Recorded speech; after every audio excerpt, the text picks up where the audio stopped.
Hi friends, welcome back to my channel. పూజ గదికి రాక దగ్గర దగ్గర 15 to 20 డేస్ అయితే అవుతుందండి.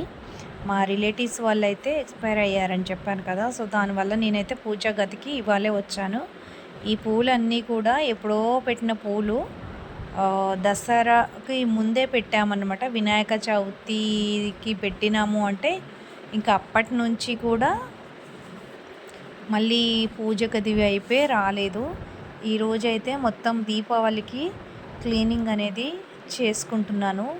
ఈ పూజా గదిలో పెట్టిన పూలన్నీ వాళ్ళ తీసేస్తున్నాను. పటాలు కూడా అన్నీ తీసేసి అన్నీ కూడా ఒక బౌల్లో దానికి సపరేట్ వేసుకొని ఈరోజైతే దేవుడి ఫోటోలు అన్నీ కూడా కడిగేసుకుంటున్నాను. ఈ పటాలన్నీ కడిగేసరికి అయితే దగ్గర దగ్గర 1.5 అవర్ టైం అయితే ఖచ్చితంగా పడుతుంది. ఇంకా ఇవన్నీ క్లీన్ చేసుకునేసరికి నాకు ఈవినింగ్ అయిందండి. ఈవినింగే నేను దీపారాధన కూడా చేసేసుకున్నాను.